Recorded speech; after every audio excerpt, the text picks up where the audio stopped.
Bonjour à toutes et à tous, bienvenue sur KTV, Quizy FM, le 106.9 pour un temps de parole.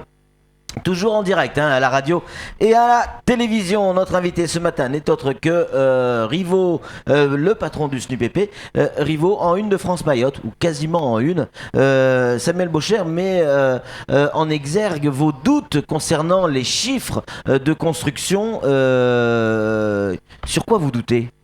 En tout cas, c'est sur les annonces du préfet, ouais. Ou de la préfecture d'ailleurs. Parce qu'on parle tantôt de 110 classes, de 250 classes, de 350 même, de 350 salles de classe. Donc ça dure depuis le mois de juin, à la visite de Monsieur Valls à Mayotte, quand on nous parlait de tout ça. Nous, au mois de septembre, au ministère des Outre-mer et à l'Éducation nationale, nous avons demandé depuis des précisions quant à ces chiffres et qu'on nous dise où est-ce qu'il y a eu des salles de classe, parce que sur le terrain, on n'avait pas vu énormément de chantiers.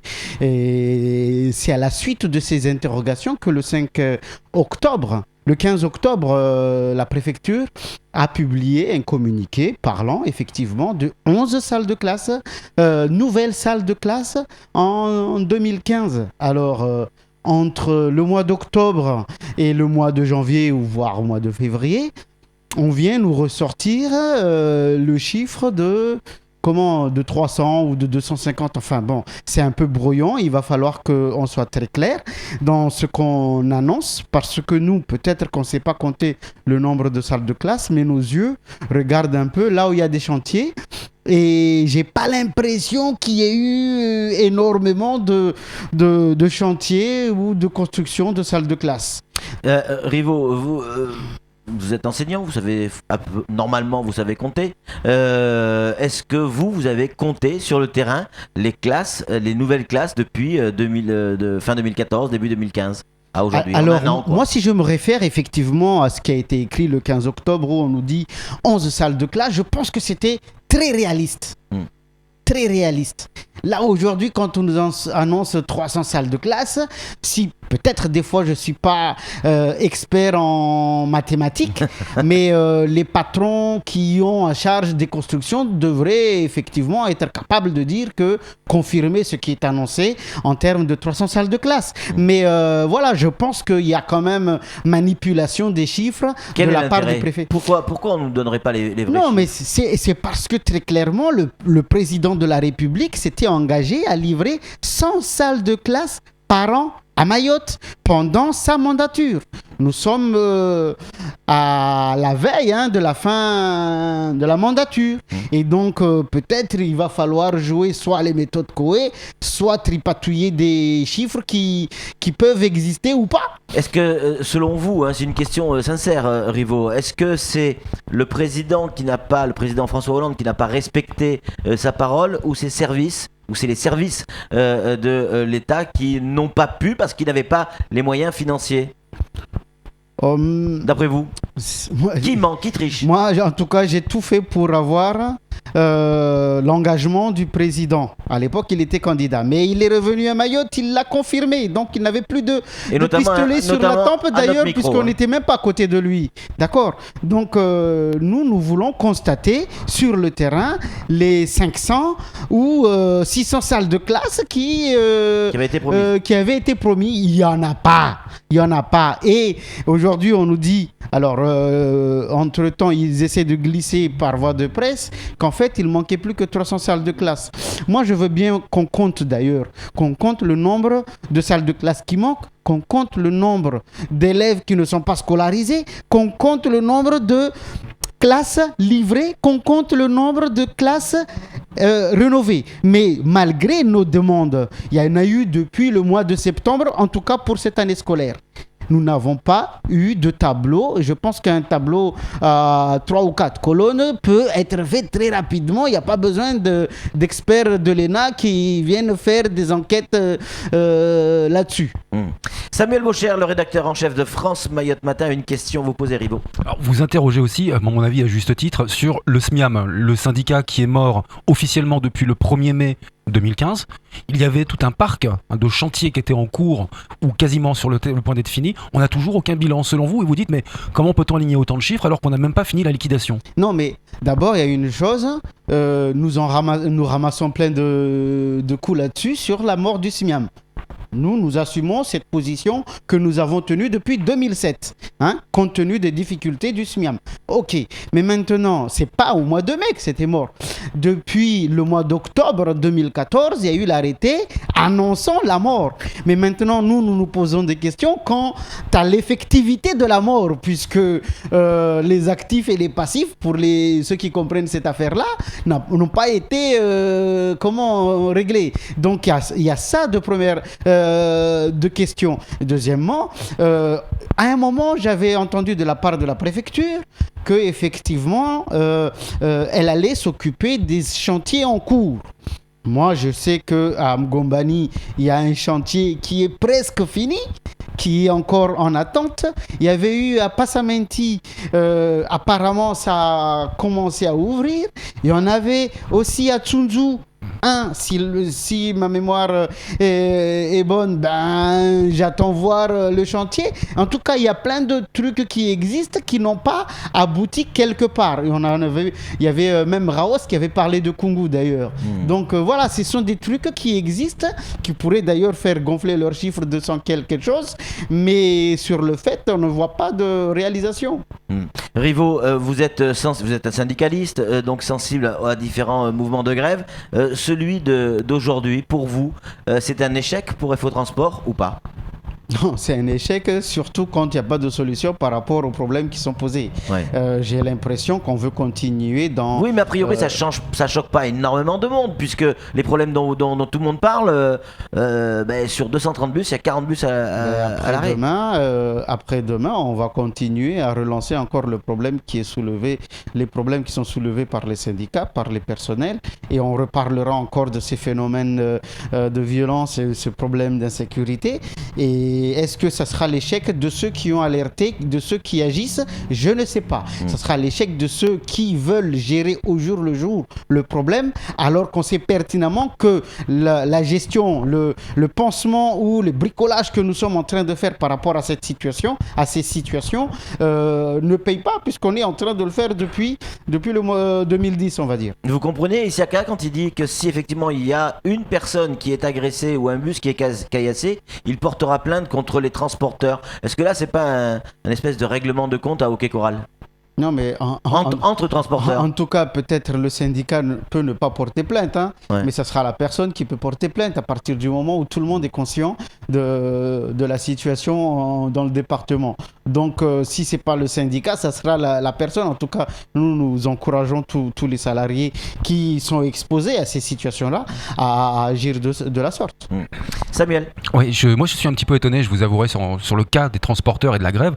Je m'attendais à plus de solidarité des syndicats enseignants, comme la FSU ou même le SNUIPP, vis-à-vis des transporteurs, parce que vous êtes concernés aussi au premier chef. Et pourtant, on retrouve FO un petit peu seul sur ce coup-là. Et de la même manière, quand la FSU, avec le SNES et le SNUPP, avait appelé la semaine dernière, il y a 2 semaines, à se mobiliser contre ces situations-là, nous n'avons eu comme retour que les parents d'élèves. Il y a eu la FCPE et la PEP. Je pense que c'est pas à ce niveau-là qu'on devrait placer le sujet ou le problème. Je pense qu'il va falloir surtout, à partir du moment où il y a des alertes, des actions par-ci et par-là, qu'on prenne vraiment les choses au sérieux et qu'on agisse véritablement. Et effectivement, la préfecture ou les élus du conseil départemental ou les maires d'ailleurs, non,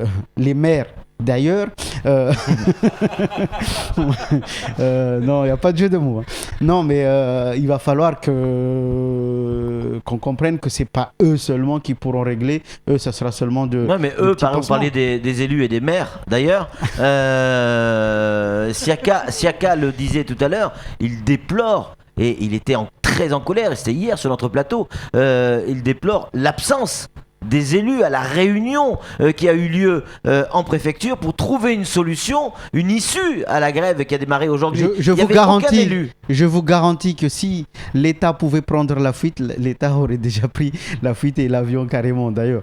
D'accord, donc c'est tout le monde reconnaît l'ampleur de la situation, que c'est tellement grave que ça dépasse tout le monde, mais effectivement on est tous prisonniers dans cette affaire. C'est inquiétant ce que vous dites. Non, mais c'est une analyse personnelle que j'ai, et j'ai bien compris que tout le monde est débordé et que s'il... Ça veut dire quoi? Qu'il n'y a pas de solution? C'est ça que vous êtes en train de nous dire? Non, c'est que la solution nécessite des investissements lourds et qu'on n'a pas et qu'on ne veut pas sortir, parce qu'on nous a fait comprendre que Mayotte doit attendre 50 ans comme les autres départements pour arriver au même niveau que les autres. C'est ça le vrai problème? Le vrai problème, c'est ça. Le vrai problème aujourd'hui, c'est ça. Quel que soit le problème. Même ceux-là que je dénigre tout le temps, je parle du monde économique des patrons, je pense ils rencontrent les mêmes soucis, mais effectivement, ils ont plus les moyens d'avancer plus rapidement que le service public, que le social. On a tous compris que en ce qui concerne les prestations sociales, on va devoir encore attendre éternellement. Alors on le voit de plus en plus, il y a encore des mails qui sont en train d'arriver, des chefs d'entreprise qui nous disent que d'ici 6 mois, c'est-à-dire d'ici juin, il y a beaucoup de chefs d'entreprise qui vont quitter Mayotte. Ce qui ne veut pas dire arrêter l'entreprise, mais quitter Mayotte. C'est-à-dire que beaucoup vont mettre leur famille à l'abri à l'extérieur et vont faire les navettes. Je ne vais pas citer tous les chefs d'entreprise qui nous ont envoyé ce genre de mail, mais il y en a de plus en plus. Est-ce qu'il faut être inquiet de ça ? De la même manière, en 2000, on nous disait qu'avec l'augmentation du SMIC, il y avait plein de patrons qui allaient fermer boutique. Non, je pense qu'ils auront quand même moyen de rester et de créer de l'emploi. Et je pense que pour leur situation, ça va s'améliorer. Mais malheureusement, si vous additionnez le problème de l'octroi de mer, le problème de la délinquance, le problème... sur ce coup-là... C'est pas que financier. Non, moi je maintiens sur le côté financier, ils trouveront toujours des solutions. Mais la répercussion sur la population, on va encore devoir attendre longtemps, parce que, je vais le dire autrement, j'ai l'impression que ceux qui sont en face, les décideurs, les élus, ne sont pas crédibles quand ils réclament pour la population. Dernière question, qu'est-ce que vous aimeriez donner, qu'est-ce que vous pourriez plutôt donner comme conseil à ceux qui nous écoutent aujourd'hui je vous montrerai, Samuel, tout à l'heure, ce mail qui est arrivé hier. Qu'est-ce que vous avez envie de leur dire pour ces gens qui sont désœuvrés, qui savent plus qu'est-ce qu'on doit faire? On reste, on s'en va, on continue, on arrête. Est-ce qu'il faut encore y croire? Moi, je dirais, il n'y a pas de conseil, je dirais on continue à se battre. Mais effectivement, dès qu'on commence à véritablement se battre, parce que se battre, c'est pas écrire 3 phrases sur Facebook ou un communiqué de presse. Des fois, il faut aller plus loin que ça. Et je pense que Siaka a eu, malgré tout, la bonne idée. Et je pense qu'il va falloir aller bousculer tout ça, parce que les mots et la bonne idée, mais il y a 40 bus les mots et les écrits ne suffisent plus. Ça veut dire quoi, en clair? Non, j'ai rien dit. C'est tout. Allez, deux mots, Samuel. Ouais. Le spectre de la grève générale qui a été éteint au mois de novembre est toujours là? Ne nous incitez pas là-dessus, parce qu'on peut... On n'incite personne, on pose des questions.